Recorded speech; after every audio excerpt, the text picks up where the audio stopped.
up, Shugs? I am Candiace's Curls, better known as Unicorn, and welcome back to my channel. Y'all know what I hate? A fun day with no fun. How dreadful. But before we get into Robinson's potato sack, let's hop into some business, okay? Please like, share, subscribe, comment, do all of the things, and let's get this show on the road, all right? So the episode picks up with a split scene between the Dixons and the Osefos. The Dixons are in the backyard practicing how to potato sack race, and then she gets into telling Juan about her decision not to have Wendy at the family Funday.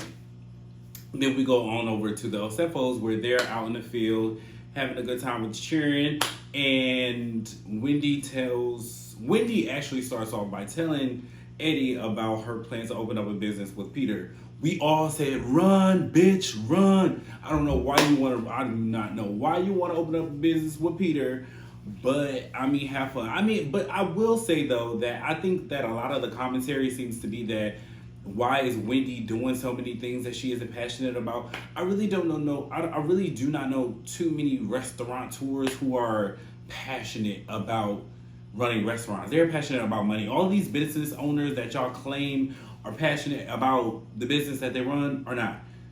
They are passionate about making money. That's it. That's all. So Wendy is just trying, and I think what Wendy is in this place in her life where she is really trying to figure out who she is outside of academia. She is trying to figure out who Wendy is, what Wendy likes. So she's trying a whole bunch of things and seeing what sticks and seeing what she likes. So I don't have a problem with her throwing her money away if she wants to with Peter Thomas. Have fun. So then we cut back to, and then she moves on from that. And then she talks about the situation that she got into with Robyn, where her and Robyn got into it. Robyn was being overly aggressive for no fucking reason. And she also tells Eddie how they are coming for Chris. And he was like, damn, they trying to get Chris now? It's like, you know it's bad when the husbands is like, damn, these bitches just won't quit. It was his turn last year, so he already is up on game. So then we cut to Robyn telling Juan about how she got into it with Wendy and how she decided not to invite her to the family fun day. And then she tells him that she thinks that it's a great idea for her to have Candiace play auntie and for Candiace to bring Wendy's kids without Wendy. And then Juan actually agrees with her.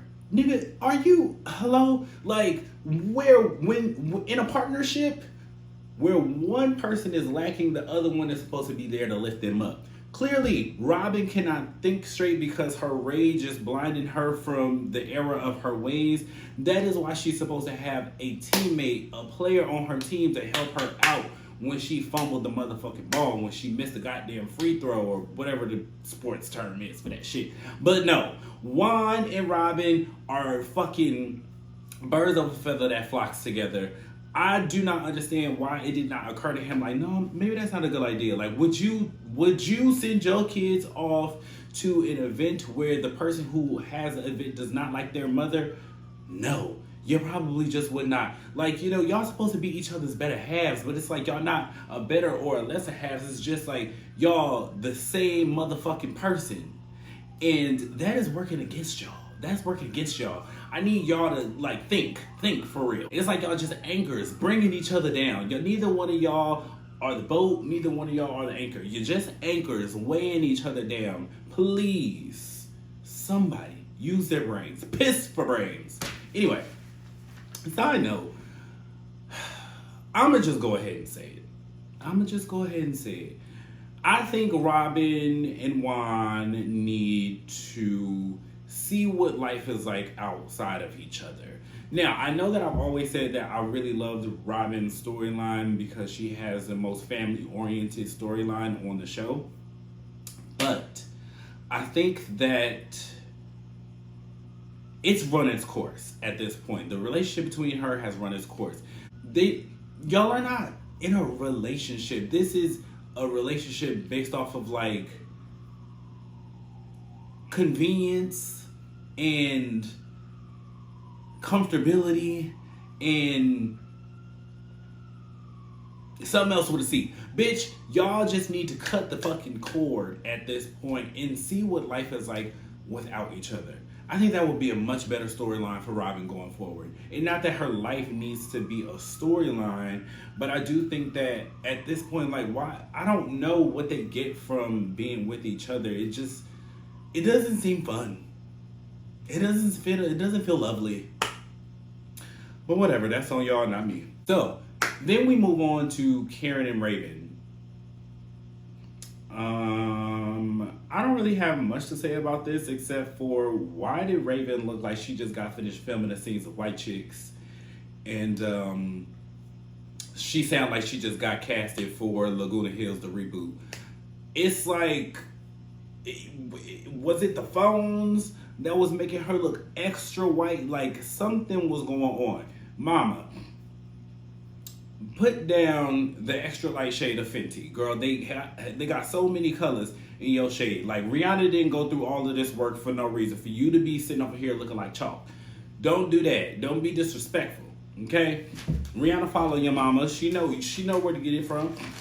Okay, and then so we move on to a scene with Ashley. I'm so sorry, but I was not paying attention to none of Ashley's scenes. And I did not feel like going back into the episode to go watch it because I just don't give a fuck. Girl, divorce a man, don't divorce a man. We don't give a damn at this point. Like, girl, do what you gonna do. We don't care. Okay, we don't care. Listen, so I don't have much to say about Robyn's Funday because, quite frankly, there's nothing to talk about, right? What I do have is some advice from Wendy. Mama, there is not no bitch alive that was going to stop me from getting my check. Like, what if production decided not to be nice and decided to not air your conversation with Eddie? You would have been out of a whole episode. You would have been out a whole episode. In times like this, I would ask myself, what would Kenya do? Do you know what Kenya would have done if somebody would have tried to X her out of a scene at a family fun day with no fun? Girl, Kenya would have ordered a goddamn circus, the Cirque du Soleil. She would have rented a 10-foot pool. She would have had bazookas, and she would have got a drag queen impersonation of Beyonce up there to perform. She would have had balloons. She would have had a chef. She would have had an ice skating rink. She would have had a goddamn LeBron James to show up if she needed to steal that scene. And she would have did all of that and then called each and one of them kids' best friends, parents, and had them come out there to her party right next to Robyn, and would have took all the attention away from Robyn. Like, Kenya Moore, hair care. Did she not teach you girls nothing? It's like, Wendy, you are a professor. Did you not study the ways? Like, you thought it was just come over here and give all kind of rehearsed reads and, TikTok, when you don't stop and all this other bullshit. No, girl. Like, what would Kenya do in this moment? What would Kenya do? When Marlo invited her to her event, she brought a fucking marching band to this lady's event and made it all about her and promoted her businesses at the same time. Like, if Kenya was opening up a restaurant, she would have had the head chef from that motherfucker come up there and deliver these kids some food so they wouldn't have to be eating out of tin foil and goddamn leftovers that Robyn didn't cook. Like, you got to start thinking more smarter, Wendy. You got to be a little more smarter on your feet. So Karen shows up with allergies, and then she leaves with an upper respiratory infection. Somebody let me know if those things correlate, because I didn't know that you can go from allergies to upper respiratory infection in like 2 minutes. But that ain't my business. No. But really, this episode left a lot to be desired. No shade. Candiace and Ashley talking about having babies. I don't know why Candiace is talking to Ashley about her baby journey. It just feels like a forced scene for me. And then also, Ashley, stop sprinkling your baby dust on people. People don't want all of that dust to shit over their spirits. This girl don't want it. Okay? Yeah, but that's all I got to say on this episode. Please like, share, subscribe, and I will talk to y'all next week. Toodles.